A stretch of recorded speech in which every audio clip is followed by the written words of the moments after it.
Evangelho segundo escreveu Marcos, capítulo 8, versículos 27, 28, 29 e 30. Quem encontrou, diga amém. Amém. E saiu Jesus e os seus discípulos para as aldeias de Cesareia de Filipe, e no caminho ele perguntou aos seus discípulos, dizendo: quem dizem os homens que eu sou? E eles respondeu: João o Batista, mas alguns dizem Elias, outros dizem Jeremias e outros um dos profetas. E ele lhes disse: mas e vós, quem dizeis que eu sou? E respondendo Pedro lhe disse: tu és o Cristo, o Filho do Deus vivo. E ele ordenou-lhes que não contassem a nenhum homem sobre ele, e você diz amém. Podei vos assentar, muito obrigado.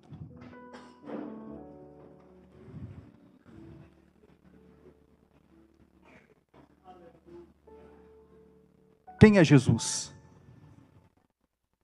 Olhe para quem está do seu lado e pergunta: você sabe quem é Jesus?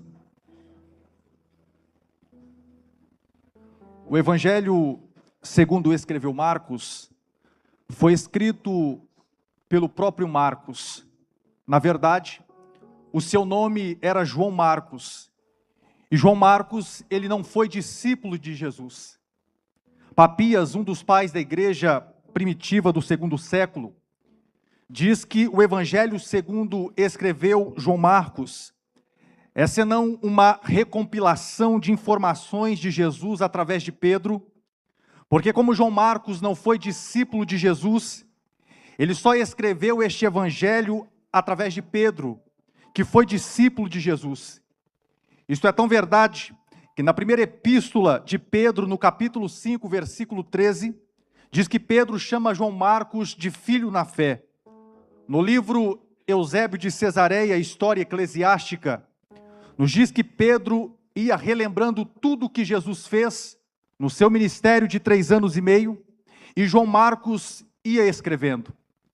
E o Evangelho segundo escreveu Marcos, ele foi o primeiro dos 4 evangelhos a ser escrito, sendo a fonte primária dos outros 3 evangelhos, e eu acredito nisto. E o Evangelho segundo escreveu Marcos foi escrito em Roma para os irmãos que estavam em Roma. Ora, o declínio do politeísmo grego-romano é, na verdade, um termo utilizado na teologia. No momento da ascensão do cristianismo, Roma era politeísta, na qual se prestavam culto a vários deuses, até mesmo por uma influência do período helenista. E naquela época, para cada tipo de necessidade havia um Deus. Então, se no primeiro século nós estivéssemos vivendo em Roma, e nós sabendo que a fé romana, ela é politeísta, e cada Deus, ele tem um poder específico, então os romanos olhariam para nós e perguntariam: esse Jesus é Deus? E se ele é Deus, que poder ele tem? Então, esse é o propósito do Evangelho de Marcos, revelar aos romanos quem Jesus é. E em Marcos capítulo 8, versículo 27, 28, 29 e 30, nos diz que Jesus e os seus discípulos chegam nas regiões de Cesareia de Filipe. Ora, Cesareia de Filipe é uma junção de 2 nomes, porque Cesareia vem de César. Cesareia foi o nome dado por Filipe, que era o governador da época.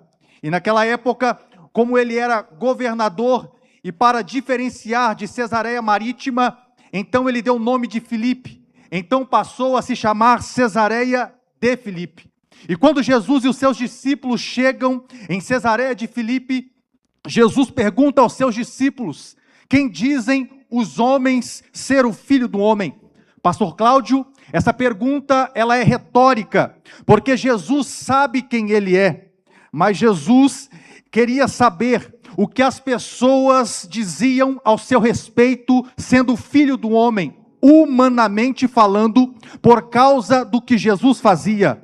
Mas a pergunta que se faz aqui neste culto de ceia, nesta noite é: por que Jesus decidiu fazer esta pergunta aos seus discípulos em Cesareia de Filipe? sabendo que Jesus poderia fazer esta pergunta aos seus discípulos em qualquer outro lugar. Mas em Cesareia de Filipe havia um templo feito de mármore branco, construído por Herodes o Grande e dedicado a César Augusto, na qual eles adoravam a vários deuses. Isto aqui é politeísmo e nós aprendemos na escola bíblica dominical. E o que é o politeísmo? O politeísmo, ele vem do grego politeos. Poli significa muitos e theos significa deuses. Ou seja, o politeísmo é a crença em muitos deuses. E nos dias de Jesus, haviam deuses para todas as necessidades das pessoas. É por isso que Jesus pergunta: o que dizem os homens ser o Filho do Homem? Porque eles conheciam Jesus por aquilo que ele fazia, por aquilo que ele poderia proporcionar às necessidades das pessoas. Isto aqui é tão verdade que no capítulo 8, uma multidão de quase 4.000 pessoas estava com Jesus há 3 dias sem comer. Então Jesus multiplicou os pães e alguns peixes e sobrou 7 cestos. E depois que a multidão viu o milagre, eles voltaram para casa. Jesus e os discípulos entram no barco e agora ele vai para as regiões de Dalmanuta. Quando ele chega nas regiões de Dalmanuta, os fariseus e os saduceus pediram que Jesus mostrasse um sinal no céu. Então Jesus olha para os fariseus e para os saduceus e diz: porque esta geração se preocupa tanto em ver sinais. Aí Jesus, terminando de falar com os fariseus e os saduceus, ele entra no barco com seus discípulos, e agora ele vai para as regiões, para o outro lado, e quando ele chega em Betsaida, trouxeram um homem cego, e Jesus cura a sua visão. Então vocês percebem aqui nesta noite, que a multidão, os fariseus e os saduceus, aqueles que trouxeram o cego e até o cego, não vieram até Jesus porque queria conhecê-lo, e sim por aquilo que Jesus fazia, por aquilo que Jesus poderia proporcionar as suas necessidades, porque a multidão quis milagre, os fariseus e os saduceus quis sinais, e o cego quis cura. Foi por isso que Jesus perguntou: o que dizem os homens ser o Filho do Homem? Jesus estava dizendo: as pessoas só me conhecem por aquilo que eu posso fazer, as pessoas só me conhecem por aquilo que eu posso proporcionar às suas necessidades. Então eles disseram: olha, Jesus, está aqui uma verdade. Por quê? Porque alguns estão dizendo aqui em Campinas que tu és João o Batista, porque alguns acreditam que João Batista tinha ressuscitado e voltado. Isso é tão verdade que em Marcos capítulo 6, versículo 14, diz que Herodes disse: este João, a quem eu decapitei, a quem eu coloquei a cabeça no prato, há de ressuscitar dentre os mortos, por isso ele faz estas coisas. Outros estão dizendo aqui no Jardim Nova Esperança que tu és Elias, o profeta, porque em 2 Reis, capítulo 2, versículo 11, como Elias não morreu e foi assunto aos céus, os judeus acreditam que tu és o profeta Elias, porque Elias voltaria à terra, até porque Jesus, há uma profecia em Malaquias, capítulo 4, versículo 5, que diz: eis que eu enviarei o profeta Elias antes da vinda do Senhor. Outros estão dizendo que tu és Jeremias, o profeta das lágrimas, o profeta chorão, talvez por causa da sensibilidade que tu se comove com este povo, com esta nação. Outros dizem que tu és um dos profetas, isto é, o que as pessoas estão dizendo ao teu respeito, sendo Filho do Homem. Então Jesus olha para os seus discípulos e pergunta: mas e vós, que tendes visto todas estas coisas que eu tenho feito aqui neste lugar, que vem no culto de ensino, que vem na escola bíblica dominical, que vem no culto da família, que come do meu corpo, que bebe do meu sangue, o que dizem que eu sou? E quem sabe, pastor Cláudio, os discípulos começaram a ficar preocupados e a pensar: o que é que eu vou dizer? O que é que eu vou falar? É semelhante quando o pastor vai dar oportunidade para quem não sabe quem é Jesus, ele fica preocupado e começa a pensar: o que é que eu vou dizer? O que é que eu vou falar? Então Pedro, tomando a palavra, e disse: tu não és João o Batista, porque tu é maior do que João Batista. Tu não é Elias, porque tu é maior do que Elias. Tu não és Jeremias, porque tu é maior do que Jeremias. E tu também não é um dos profetas, porque tu é maior que os profetas. Pedro, então diga para mim, diga para os 11 discípulos, diga para esta igreja nesta noite quem eu sou. Quem eu sou. Aí Pedro olhou para Jesus e disse: tu és o Cristo, o Filho do Deus vivo. Meu Deus, tu és o Cristo, o Filho do Deus vivo. Minhas palavras, sem ferir a hermenêutica do texto. Muito bem, Pedro, mas você não disse isto porque você mora numa casa boa. Você não disse isto porque você anda num carro bom. Você não disse isto porque você fez teologia. Você não disse isto porque você estudou hebraico, grego e latim. Você disse isso porque não foi carne e nem sangue que te revelou, mas o meu Pai que está no céu. Porque na primeira carta do apóstolo Paulo aos Coríntios, no capítulo 2, versículos 9 e 10 diz: aquilo que o olho não viu e o ouvido não ouviu e não entrou no coração do homem, é o que Deus tem preparado para aqueles que o amam. Porque o Espírito vai nas profundezas de Deus e revelam ao homem. Pedro, esta revelação não é terrena, esta revelação não veio dos homens, não é da carne e do sangue, mas vem do céu. Porque para receber o que vem do céu, tem que estar no Espírito, tem que estar no Espírito, tem que estar no Espírito, tem que estar no Espírito. E eu acredito que o ambiente ali ficou diferente, porque está sendo usado aquele que eles não estavam esperando. Porque assim, quem eles não estão esperando, é o que Deus vai usar. Quem eles não estão esperando, é o que Deus vai usar. Então Pedro recebeu a revelação, ele olha para Cristo e diz: tu és o Cristo, o Filho do Deus vivo. Então, é Deus usando aqueles que eles não estavam esperando. Antes não pregava, agora está pregando. Antes não cantava, agora está cantando. Antes não liderava, agora está liderando. Antes não regia, agora está regendo. Antes não profetizava, agora está profetizando. Escute isso: o que eles não estão esperando é que é você que Deus vai começar a usar. E vocês percebem que 11 estava na carne e no sangue, e só Pedro estava no Espírito. Porque quem está no Espírito é diferente de quem está na carne e no sangue. Porque quem está na carne e no sangue não dá glória a Deus. Porque ele diz: eu só dou glória a Deus se eu sentir.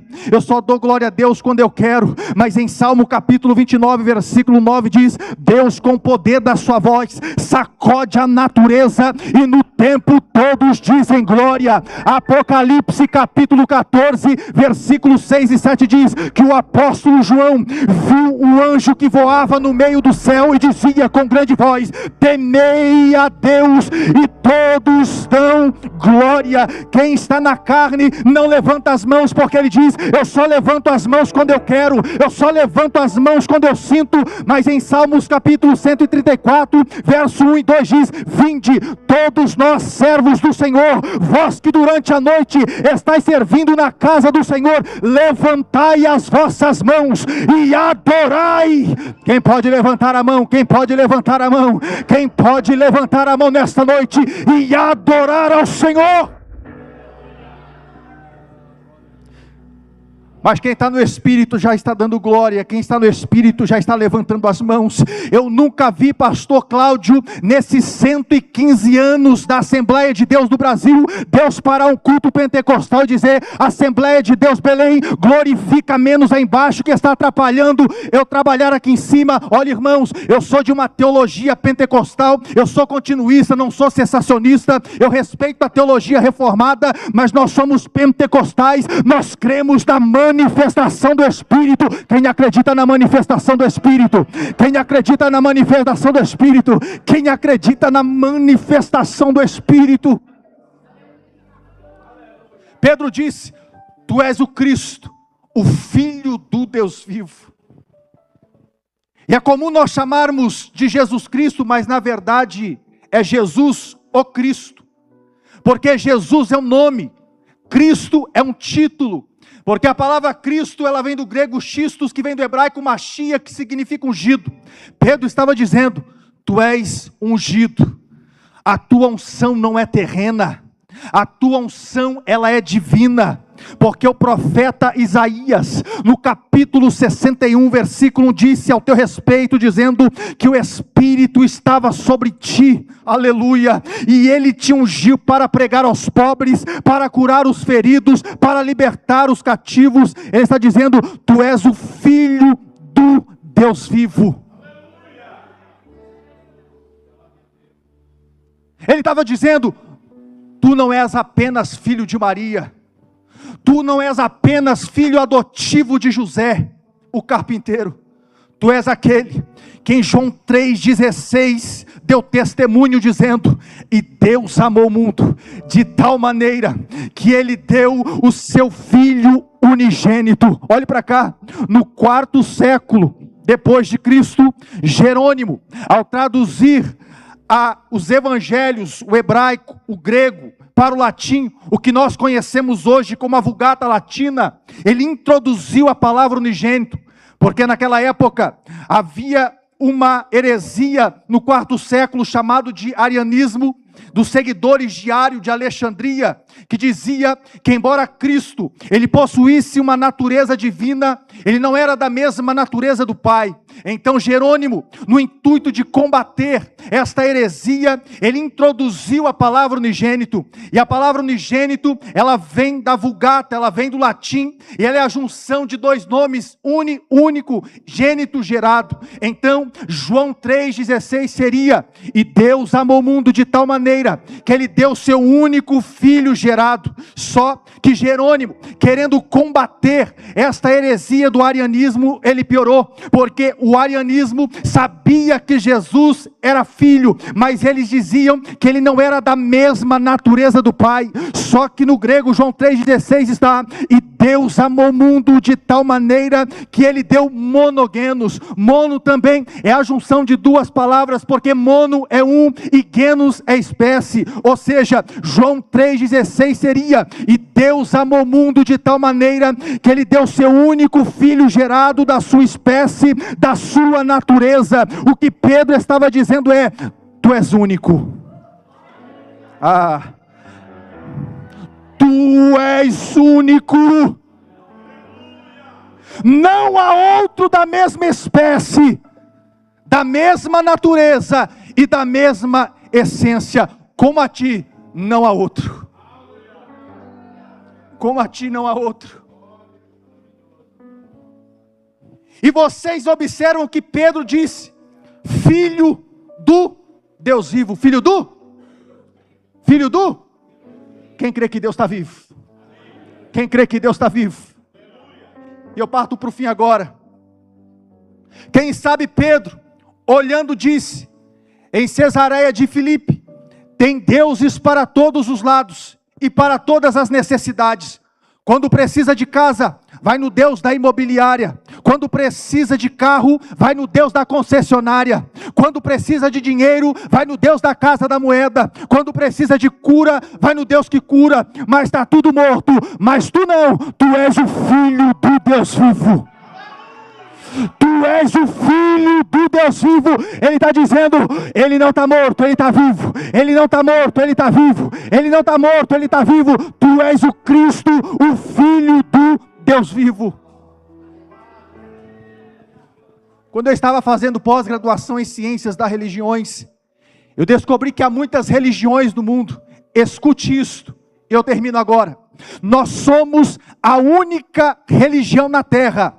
Nós somos a única religião na Terra cujo fundador, que é a base da nossa fé, da nossa doutrina, da nossa teologia, que não está morto. Ele está vivo, porque vocês hão de concordar comigo, que Allan Kardec, fundador do Espiritismo, tem data do seu nascimento, mas também tem a data da sua morte, está morto. Confúcio, fundador do Confucionismo, tem data do seu nascimento, mas também tem a data da sua morte, está morto. Buda, fundador do Budismo, tem data do seu nascimento, mas também tem data da sua morte, está morto. Maomé, fundador do Maometismo, tem data do seu nascimento, mas também tem a data da sua morte, está morto. Mas tu não, tu és filho do Deus vivo, tu és filho do Deus vivo. Ele até morreu, mas ao terceiro dia, ele ressuscitou, ele está no nosso meio, ele está no nosso meio, ele está no nosso meio. Só quem acredita que ele está no nosso meio, só quem acredita que ele está no nosso meio, ele está vivo, ele está vivo. Você pode levantar as tuas mãos para cima nesta noite e adorar aquele que está vivo. Ele está vivo.